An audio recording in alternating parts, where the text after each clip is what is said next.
മലയാള cinema തിരുവനന്തപുരത്ത് പ്രാദേശിക committee കണ്ട് ഫിറ്റ് ഫോർ എക്സിബിഷൻ എന്ന റെക്കമെൻഡേഷനോടുകൂടി മുംബൈയിലേക്ക് അയക്കുന്നു.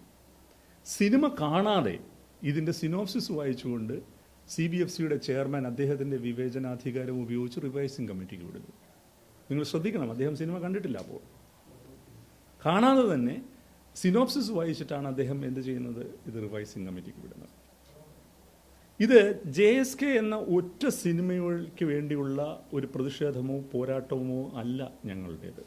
കാരണം ഞാൻ അതിൻ്റെ നിർമ്മാതാക്കളുമായി ഇന്നലെ ബന്ധപ്പെട്ടപ്പോൾ അവർ വലിയ ആശങ്കയിലാണ്.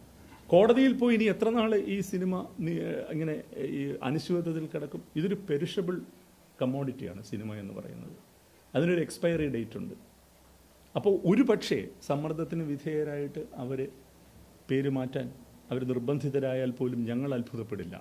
പക്ഷേ ബഹുമാനപ്പെട്ട കോടതിയിൽ ഞങ്ങൾക്ക് വലിയ വിശ്വാസമുണ്ട്.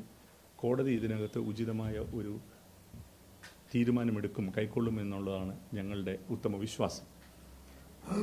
ഞങ്ങൾ ചെയ്യാൻ ഉദ്ദേശിക്കുന്നത് ഇതിനെ പബ്ലിക് ഡൊമൈനിൽ ഈ വിഷയത്തെ വളരെ സജീവമായി നിലനിർത്തുവാനും തുടർ ചർച്ചകളിലേക്ക് പൊതുസമൂഹത്തെയും മാധ്യമ സമൂഹത്തെയും നിർബന്ധിക്കുവാനുമാണ് ഞങ്ങൾ ഇപ്പോൾ തീരുമാനിച്ചിരിക്കുന്നത്.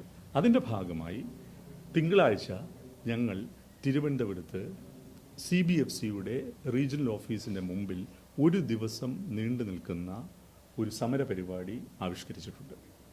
ഇതിൽ മലയാള ചലച്ചിത്ര വ്യവസായത്തിലെ ഞങ്ങളുടെ സഹോദര സംഘടനകൾ പങ്കെടുക്കും. ഇത് ഫെഫ്ക മാത്രം നടത്തുന്ന ഒരു സമരപരിപാടിയല്ല, ഇതൊരു സംയുക്ത സമരപരിപാടിയാണ്. അതിൽ നിർമ്മാതാക്കളുടെ സംഘടന പങ്കെടുക്കും, നടീനടന്മാരുടെ സംഘടനയായ അഭിനേതാക്കളുടെ സംഘടനയായ അമ്മയുടെ പ്രാതിനിധ്യവും അതിലുണ്ടാകും.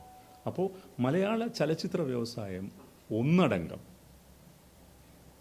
ഇതിനെതിരെ പ്രതിഷേധിക്കുകയാണ്. ഏതിനെതിരെ? ഇത്തരം എന്താ പറയേണ്ട, വളരെ റാൻഡമായിട്ട് വളരെ ആർബിട്രറി ആയിട്ട് നടത്തുന്ന ഒരു സർട്ടിഫിക്കേഷൻ പ്രോസസ്സിനെതിരെയാണ് ഞങ്ങളുടെ പ്രതിഷേധം.